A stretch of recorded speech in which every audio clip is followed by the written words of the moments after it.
Taga saan po ba kayo? Fortune. Fortune. Ano yung baon nyo?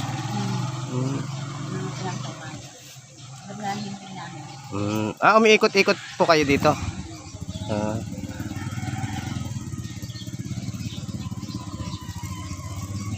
Ano, malakas naman yung paninda nyo? Hindi naman po yan. Mahina yan. Ay, mga tinda nyo. Ayan. Dali sa walang ginagawa. Oo. At least parang kaysa nangangamuhan kayo, sariling puhunan nyo po yan. Ganun. Kaya, bigay sa akin ng pamangkin niya, kuya. Binigyan ako ng pamangkin. Bigay akong puno. Ay, ganun. Binigyan sa akin ng pamangkin ko. Sino muna? Parang tinulong sa inyo, te. Magkano mo kinikita nyo, te? Pare-pare. Sa loob ng isang araw. Pare-pare. Minsan, 200, 300, 500. Alam ko na kung nakalibo ko dyan. Hindi pare-pareha sa loob ng isang araw. Mga anong oras lang kayo, ano, to? Hanggang alas 6 lang, kuya, alas 7. Alas 7. Pero ganun, uwi kami ng alas 2, pahinga kami ng dapat na kami. Pag-uwi na kami. Pag hindi maghapon na kami, hindi na kami lumalapas. Ay, ganon. Dahil kami dito, wala na, uwi na kami. Nakadami na ka. Malayo, hindi malayo. Nakadami na kayo ngayon. Ay, wala pa kuya. Mabuti dito kayo nagpapahinga, maganda rito. Iba-iba rin yung minsan kung saan kayo napadpad magpapahinga. Kami sa Fortune, minsan doon kami sa barangay. Ganun. Sa barangay din.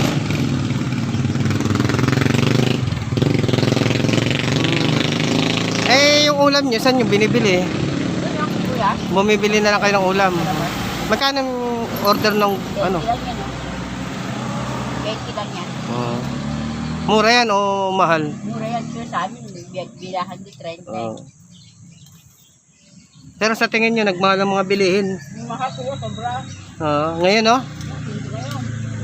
Ngayon yung bigas. Sa Divisoria, pag bibili kami, 4,000 mo, bibili mo lang dyan, pamay.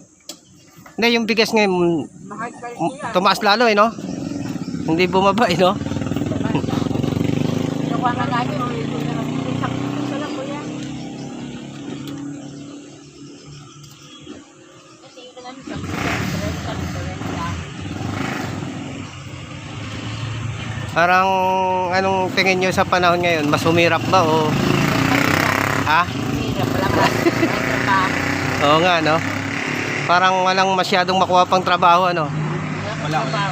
Mas lalong humirap, no? Wala ko nga, graduate ng college eh. Puro contractualization eh. Hindi na forever and ever AW na nga eh. Ibig sabihin, yung mga nakagraduate na, Lalo pag hindi hirap pa rin. Lalo pag hindi pumasa sa exam.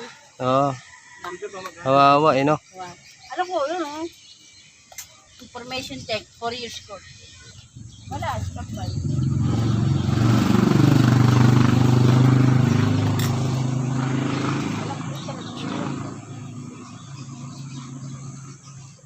Yung ganyan, kaysa yung nangangamuhan, no? Yung nag-amo ko, manager, ang sungit, ang talaga nilayasan. So, Yung lahat ang pinasukan ko, masungit. Isa lang yata nagtagpo, mabait ko eh. So, kung titingnan nyo, hirap pa rin yung bansa natin ngayon, no? Sa tingin mo, Nay, anong masasabi mo sa kasalukuyang gobyerno natin ngayon? Iba kasi, trabaho mo, tayo palakasan, kakilala. Parang palakasan, no? Kakilala system ang dating, no? Yun ang hindi pa rin nawawala, no? Kailangan dumasok na. Kailangan, miski nakagraduate ka, kung wala ka namang backer, Wala. hindi ka pa rin makakapasok sa magandang company, no? Ano kaya yung ano ko nga eh. Kaya nakapasok siya, nag-iam ko nga. Manager sa bangko. Naipasok niya yun, ilang taon din. Kasang taon din anak sa kanya. Pero casual na.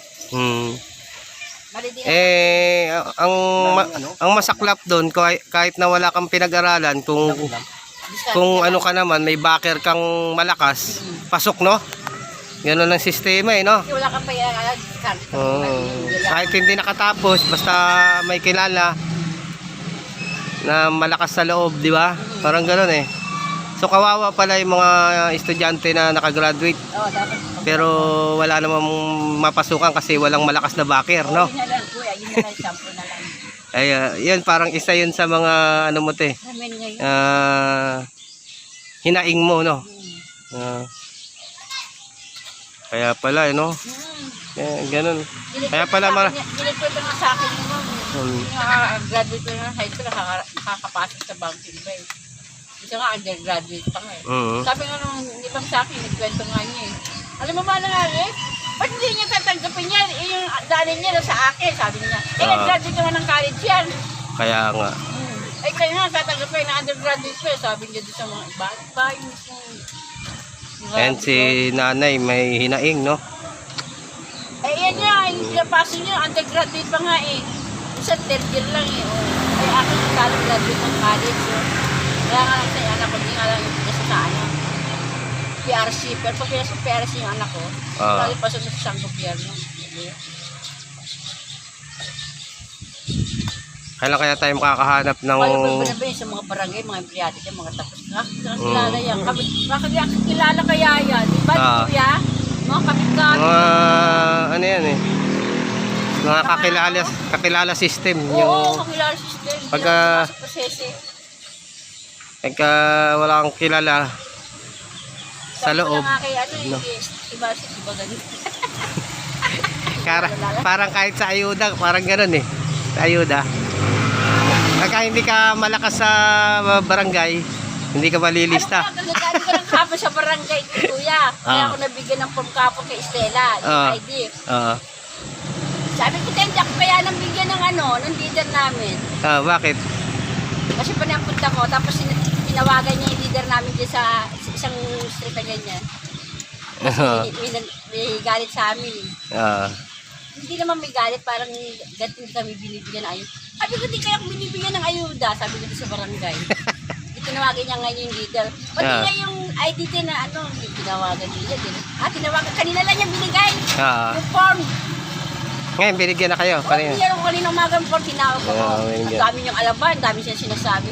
Ba't daw bakit ko na siya nirereklamo? Nagkakaling di ba ako binibigyan? Baka namimili pa sila. Ay, namimili pala ako. Wala dapat ganun, no? Ang kaya binibigyan niya. Sabi, no? Sa akin ako binigyan, ang tagal-tagal ko na dyan sa street namin. 1980 pa kami dyan, ako binibigyan. Hindi na ako binibigyan, ayaw ko mag-away. Alam mo, imbis na away ko, hindi pupunta na lang sa barangay. O kaya sa mataas.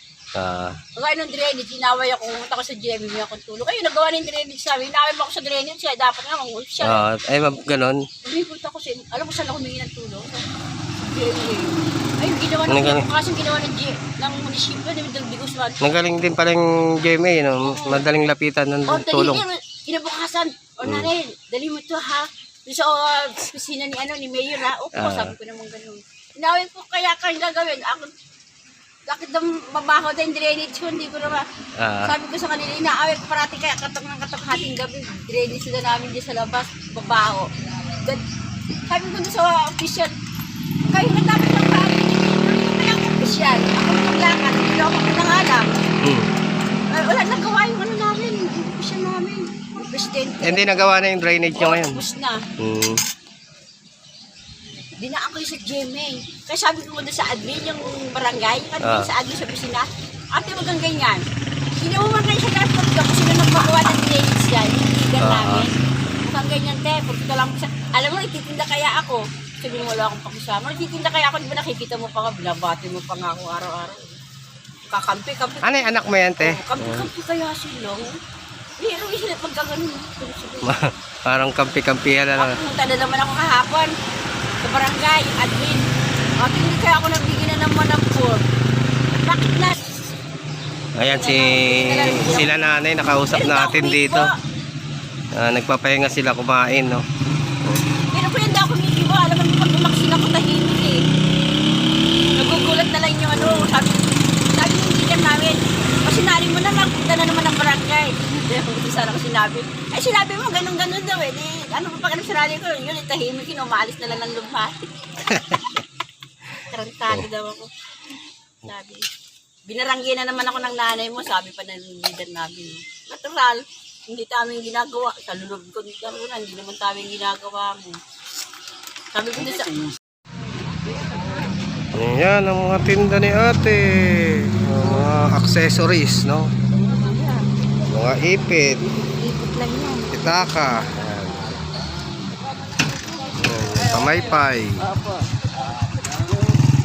Hinihingi lang yan po na sa mga kamag-anak. Ayan, Kaya nakausap natin si ate rito kanina. mabait yung pamangkin ko.